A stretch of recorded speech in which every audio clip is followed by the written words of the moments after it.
బీసీలకు 42% కోటాపై ఏం చేయాలనే దానిపై చర్చిస్తోంది సర్కార్. కోటా పెంచుతూ సర్కార్ ఇచ్చిన జీవోపై స్టే విధించింది హైకోర్టు. దీనిపై న్యాయ నిపుణుల సలహా సూచనలు తీసుకుంటోంది సర్కార్. ఇప్పటికే హైకోర్టు స్టేతో స్థానిక సంస్థల ఎన్నికల ప్రక్రియను ఆపేసింది రాష్ట్ర ఎన్నికల సంఘం. 4 వారాల్లో బీసీ బిల్లుపై అఫిడవిట్ రూపంలో ఇవ్వాలని చెప్పింది హైకోర్టు. బిల్లుల ఆమోదం కోసం మరోసారి ఒత్తిడి పెంచాలా అనే దానిపై ఆలోచిస్తోంది సర్కార్. ఎన్నికలు మరింత ఆలస్యం అవుతుండటంతో పార్టీ పరంగా రిజర్వేషన్లు ఇచ్చి ఎన్నికలకు వెళ్దామా అనే దానిపై చర్చ. 1-2 రోజుల్లో బీసీ మంత్రులు సంఘాల నేతలతో సీఎం ప్రత్యేకంగా సమావేశమయ్యే ఛాన్స్ ఉంది. మరిన్ని డీటెయిల్స్ యాదగిరి లైవ్ లో అందిస్తారు. యాదగిరి, బీసీ కోటాపై స్టేపై రాష్ట్ర ప్రభుత్వం ఎలా ముందుకెళ్లబోతోంది?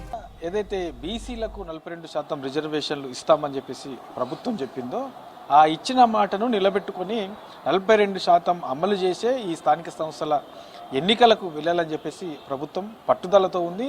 దానికి సంబంధించినటువంటి ప్రయత్నాలన్నీ కూడా ప్రభుత్వం చేస్తుంది. ఇప్పటికే ప్రత్యేకంగా అసెంబ్లీలో బిల్లును ఆమోదం తెలిపి తర్వాత రాజ్భవన్ పంపించారు.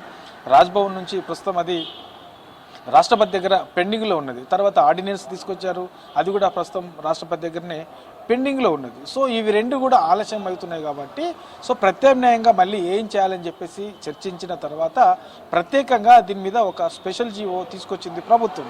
సో దానికి సంబంధించి కూడా మళ్ళీ హైకోర్టులో దాన్ని సవాల్ చేస్తూ కొంతమంది పిటిషన్ వేశారు. ఆ పిటిషన్ వేయడం వల్ల దీని మీద మొన్న 2 రోజుల పాటు కూడా ఈ బీసీ రిజర్వేషన్లకు సంబంధించిన దాని మీద హైకోర్టులో పెద్ద ఎత్తున చర్చలు జరిగాయి. తర్వాత విచారణ కూడా చేసిన తర్వాత దీని మీద హైకోర్టు స్టే విధించింది. అంటే ఒక పక్క ఇప్పటికే రాష్ట్ర ఎన్నికల సంఘం స్థానిక సంస్థల ఎన్నికలకు సంబంధించినటువంటి నోటిఫికేషన్ విడుదల చేసింది. తర్వాత నిన్నటి నుంచే దానికి సంబంధించినటువంటి ఈ నామినేషన్ల ప్రక్రియ కూడా మొదలైంది. అంటే మొదటి విడతలో ఎంపీటీసీ జెడ్పీటీసీ సంబంధించి ఎలక్షన్ నిర్వహిస్తామని చెప్పి ప్రభుత్వం చెప్పింది. అందులో భాగంగానే మొదటి విడతకు సంబంధించినటువంటి నామినేషన్లు నిన్న నుంచే ప్రారంభం అయ్యాయి. ఇక మరోపక్క నిన్న హైకోర్టులోనే దీని మీద స్టే విధించడంతో మరి ఇప్పుడు ఎన్నికలు కూడా ఆగిపోయాయి. సో రాష్ట్ర ఎన్నికల సంఘం ఏదైతే హైకోర్టు సూచించిందో ఆ సూచనల ప్రకారమే ఏదైతే నిన్న ఇచ్చినటువంటి నోటిఫికేషన్ని ఆ గెజిట్ని రద్దు చేస్తూ నిన్న రాష్ట్ర ఎన్నికల సంఘం మరో నోటు కూడా విడుదల చేసింది. దీంతో రాష్ట్ర వ్యాప్తంగా ఈ ఎన్నికలకు సంబంధించినటువంటి ప్రక్రియ పూర్తిగా ఆగిపోయింది. సో ఫర్దర్గా మళ్ళీ నెక్స్ట్గా ఏదైతే హైకోర్టు సూచనలు ఉంటాయో ఆ సూచనల ప్రకారమే దాని తర్వాతనే ఈ ఎన్నికల ప్రక్రియకు సంబంధించినటువంటి షెడ్యూల్ను రాష్ట్ర ఎన్నికల సంఘం ఇచ్చే అవకాశం ఉంటుంది. కాబట్టి మరి అంతలోపు ఏం చేయాలి? ఈ 6 వారాలకు సంబంధించినటువంటి దాంట్లో 6 వారాల టైం ఉంది.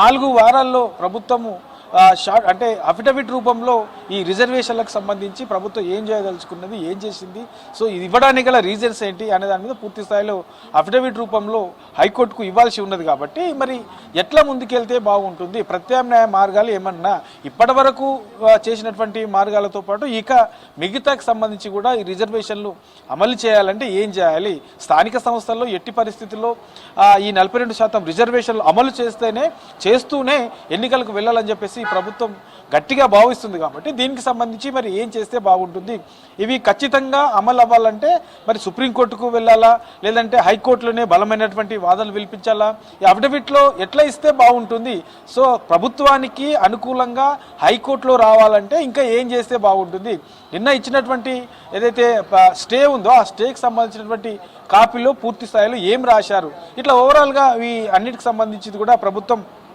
నిన్న సాయంత్రం నుంచే న్యాయ నిపుణుల సలహాలు తీసుకుంటున్నారు. ఆ కోర్టు కాపీలో ఏమున్నది, అందులో ఏం చెప్పింది, సో ఫర్దర్గా నెక్స్ట్ స్టెప్ ఏం తీసుకుంటే బాగుంటుంది అనే దాని మీద న్యాయ నిపుణుల సలహాలతో పాటు ఇక బీసీ నేతలు, తర్వాత బీసీ సంఘాల నేతలు, బీసీ మంత్రులకు సంబంధించి బీసీలకు సంబంధించినటువంటి నిపుణులు ఎవరైతే ఉంటారో వాళ్ళ సలహా సూచనలు కూడా ప్రభుత్వం తీసుకుంటుంది. ప్రత్యామ్నాయ మార్గాలు ఎట్లా వెళ్తే బాగుంటుంది, ఖచ్చితంగా ఈ 42% రిజర్వేషన్లు అనేది అమలు చేయాల్సిందే, అమలు చేయాలంటే ఏం చేయాలి అనే దాని మీద న్యాయ నిపుణుల సలహాలు తీసుకుంటుంది. ఆ తర్వాత హైకోర్టులో కూడా అఫిడవిట్ తమకు అనుకూలంగా రావాలంటే హైకోర్టులో అఫిడవిట్లో ఎట్లాంటి విషయాలను అందులో చేర్చాల్సిన అవసరం ఉంటుంది.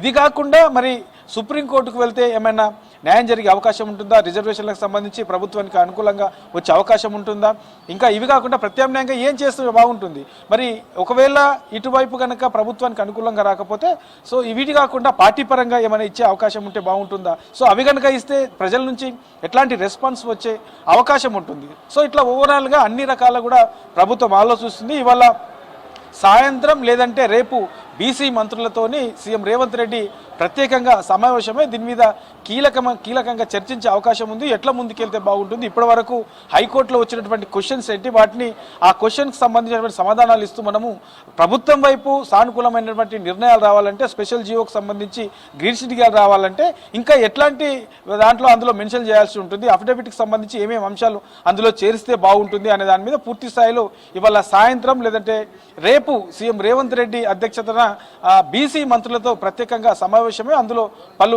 ఈ కీలకమైనటువంటి అంశాల మీద చర్చించి దాని మీద ఒక స్పష్టతకు వచ్చి ఆ తర్వాత న్యాయ నిపుణులతో మరోసారి సీఎం రేవంత్ రెడ్డి సమావేశమై ఎట్లా ముందుకెళ్తే బాగుంటుంది, ఏం చేస్తే బాగుంటుంది అనే దాని మీద ఒక స్పష్టత వచ్చే అవకాశం అయితే ఉంటుంది. అపర్ణ.